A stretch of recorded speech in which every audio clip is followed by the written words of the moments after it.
बिस्मिल्लाहिर्रहमानिर्रहीम। Dear friends, अस्सलाम वालेकुम। मैं हूं आसिफ आफरीदी और आप देख रहे हैं फेसबुक और यूट्यूब चैनल डॉक्टर कंप्यूटर।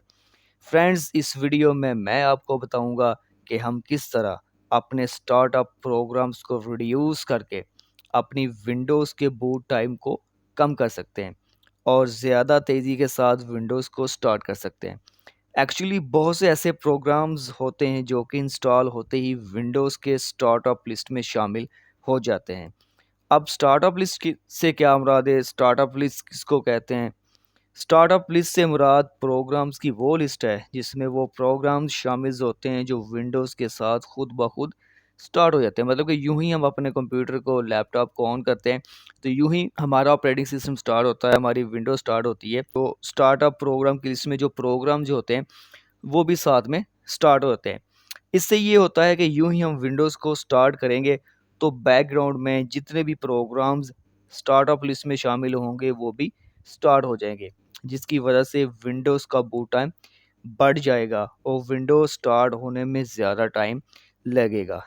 इस वीडियो में मैं आपको दो ऐसे तरीके बताऊंगा जिनकी बदौलत हम अपनी विंडोज़ के बूट टाइम को कम कर सकेंगे।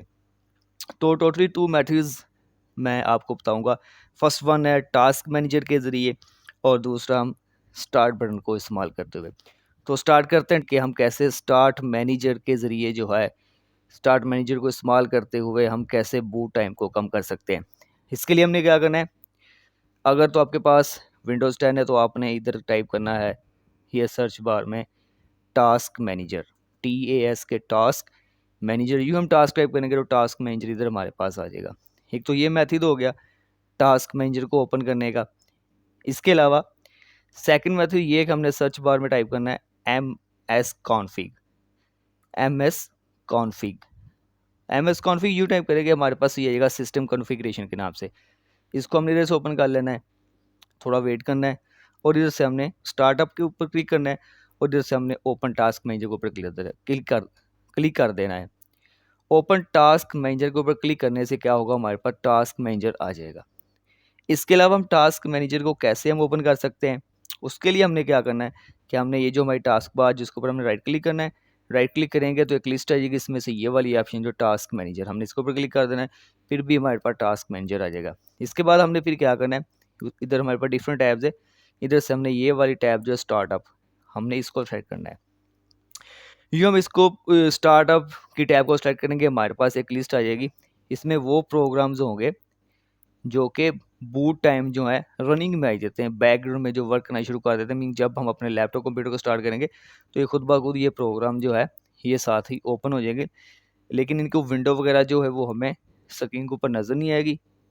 ये बैकग्राउंड में काम करते हैं और अक्सर इधर ये नोटिफिकेशन एरिया में इनके इधर हमें इनके आइकन नज़र आते हैं। ये देखिए इधर डिफरेंट प्रोग्राम में, जैसा कि ये देखें एडोब CX6 सर्विस में जो इधर से इनेबल्ड है, मतलब ये भी हमारी जो स्टार्टअप लिस्ट जो है उसमें ये प्रोग्राम शामिल है। ये काफ़ी सारे इधर मेरे कंप्यूटर में बहुत से ऐसे प्रोग्राम जो हैं जिनके साथ इनेबल लिखा हुआ है, मतलब जो कि बूट टाइम ऑटोमेटिकली स्टार्ट होते हैं। अगर इधर से मैं इनको अगर मैं डिसेबल कर दूंगा तो फिर क्या होगा कि बूट टाइम जो है वो कम लगेगा और मेरे कंप्यूटर की स्पीड जो है वो बूस्ट हो जाएगी, बढ़ जाएगी। इसको डिसेबल हम कैसे कर सकते हैं? हमने क्या करना है, इधर हमने राइट क्लिक करना है, इधर इनेबल लिखा है और इधर हमने डिसेबल के ऊपर क्लिक कर देना है। ठीक हो गया।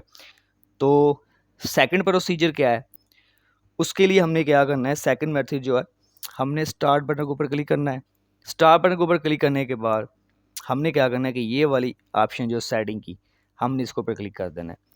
इसके बाद हमने ये वाली ऑप्शन जो ऐप्स, हमने इसके ऊपर क्लिक करना है। इसके ऊपर क्लिक करने के बाद ये लास्ट वन ऑप्शन है स्टार्टअप, हमने इसके ऊपर क्लिक कर देना है।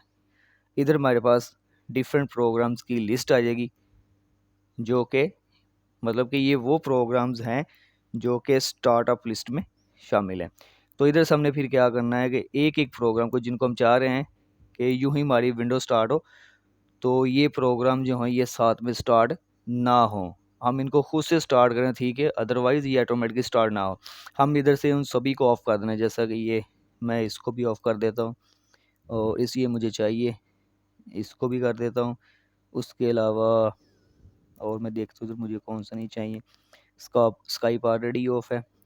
और इसके बाद ये ज़ैपिया को भी कर देता हूँ, वंडरशेयर स्टूडियो को भी कर देता हूँ, और इसके अलावा आईट्यून्स हेल्पर को भी कर देता हूँ, और बस ये बाकी मुझे चाहिए।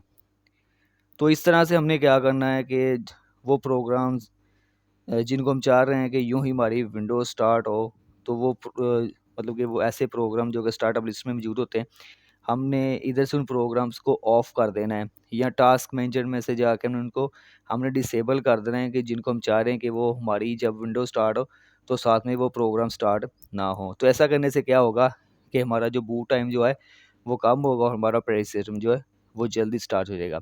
Thanks for watching. अल्लाह हाफ़िज़।